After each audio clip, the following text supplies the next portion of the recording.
Income tax department अब बिल्कुल नए तरीके से काम करता है। वो आईटीआर को स्क्रूटनी में सेलेक्ट करने के लिए एआई, सोशल मीडिया और डेटा एनालिटिक्स का यूज करता है। आपकी छोटी सी गलती भी स्क्रूटनी का रीजन बन सकती है। ये कुछ कॉमन रीजंस हैं जिनकी वजह से इनकम टैक्स का नोटिस आता है, जिनको आपको ध्यान में रखना चाहिए। अगर आपके बैंक डिपॉजिट्स, क्रेडिट कार्ड के खर्चे, प्रॉपर्टी इन्वेस्टमेंट्स वगैरह आपकी आईटीआर में डिक्लेयर्ड इनकम से मैच नहीं होते तो डायरेक्ट रेड फ्लैग लग जाता है। ये सारा डेटा एआईएस और फॉर्म 26A में ऑलरेडी होता है। 50 लाख रुपए से ज्यादा की प्रॉपर्टी सेल या परचेज करने पर टीडीएस कटता है। बायर टीडीएस काट के सेलर के पैन के अगेंस्ट जमा करवा देता है, फिर बाद में सेलर उसका रिफंड ले लेता है। अगर ये ट्रांजैक्शन आईटीआर में प्रॉपर्ली रिफ्लेक्ट नहीं हुई तो स्क्रूटनी ऑलमोस्ट कंफर्म्ड है। लार्ज कैश मूवमेंट हमेशा डाउट क्रिएट करता है। ये कैश ट्रांजैक्शन की लिमिट्स हैं। अगर आप एक फाइनेंशियल ईयर में इन लिमिट से ज्यादा की ट्रांजैक्शन करते हो तो स्क्रूटनी के चांसेस बहुत ज्यादा होते हैं। इसलिए कैश का प्रॉपर सोर्स और ट्रेल होना बहुत जरूरी है। महंगी गाड़ी, फॉरेन ट्रिप्स और हैवी इन्वेस्टमेंट्स के बावजूद भी आपकी आईटीआर में इनकम बहुत कम है तो ये मिसमैच डिपार्टमेंट तुरंत पकड़ लेता है, क्योंकि एआई टूल्स लाइफस्टाइल और इनकम को कंपेयर करते हैं। इसलिए सोशल मीडिया पर दिखावे से बचो, नहीं तो आपकी मुश्किलें बढ़ सकती हैं। ट्रेडिंग की हाई वॉल्यूम और फ्रीक्वेंट ट्रांजैक्शंस इनकम टैक्स में ऑटोमेटिकली रिपोर्ट होती हैं। अगर आईटीआर की टर्नओवर और लॉसेस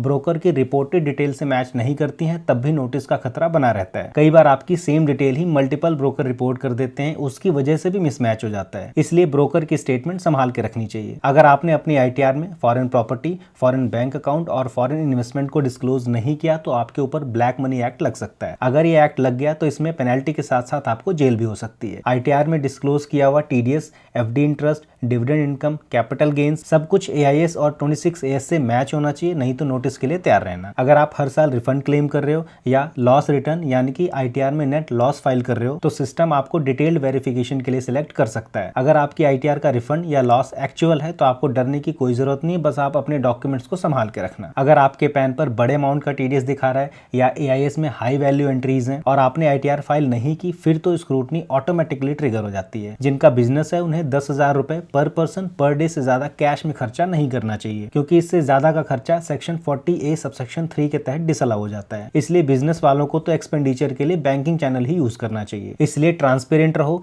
एक्चुअल आईटीआर फाइल करो और डॉक्यूमेंट सेफ रखो, फिर कोई दिक्कत नहीं होगी।